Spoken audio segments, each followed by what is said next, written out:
નમસ્કાર.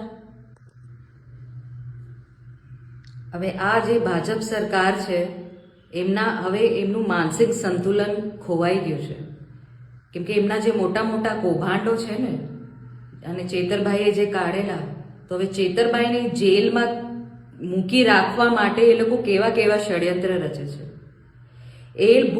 આ સરકાર જે ગાંધીનગરમાં બેઠી છે એ ભૂલી ગઈ છે કે એમને જનતાએ કેમ ચૂંટીને મોકલ્યું છે. એના જનતાના કામો કરે છે, ફક્ત એમને કૌભાંડો કરતા આવડે છે. મનરેગાના કૌભાંડો હોય, શિષ્યવૃત્તિના કૌભાંડો હોય, બસ કરોડોમાં કૌભાંડો કરીને કેવી રીતે પોતાના ખાતા ભરે અને વિદેશોમાં મિલકતો વસાવે, આ બીજેપીની સરકાર અને એમના કાર્યકર્તાઓ મંત્રીઓને એટલું જ આવડે છે.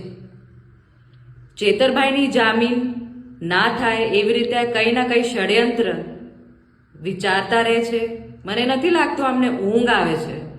એ બસ ચેતરભાઈને કેવી રીતે હેરાન કરીએ, એ અમારા કૌભાંડો કેવી રીતે કાઢ્યા, એમની હિંમત કેવી રીતે થઈ, આ જ વિચારીને આજે ભાજપ સરકાર છે ફક્ત તારીખો પર તારીખ અને તારીખો પર તારીખ જ લેવા માટે કંઈ ના કંઈ ષડયંત્ર રચતી રહે છે. અને અમારા ચેતરભાઈ જે અમારા આદિવાસી સમાજના આગેવાન છે, એ અમારા આદિવાસીના હકની લડાઈ કરે છે. એક સામાન્ય માણસ, જે બિચારો ખેડૂત માણસ હોય કે એક મજૂર માણસના પૈસા આજે ભાજપ કે કોંગ્રેસના લોકો ખાઈ જતા હતા, એને ઉજાગર કર્યું તો એમને એટલું પેટમાં દુખી ગયું કે ચેતરભાઈના પાછળ પડી ગયા છે આ લોકો. એમને તો શરમ આવી જોઈએ કે આજને તો કાલે એમનો પણ ભાંડો ફૂટશે અને એ લોકો પણ જેલમાં જશે, ત્યારે એમને કોણ બચાવવામાં આવશે? આટલા ચેતરભાઈ તો ચેતરભાઈને તો ખોટી રીતે ગુનો ના કર્યું હોય અને એવી રીતે એમને જેલમાં પૂરવામાં આવ્યું છે, ખોટા કેસીસ કરેલા છે.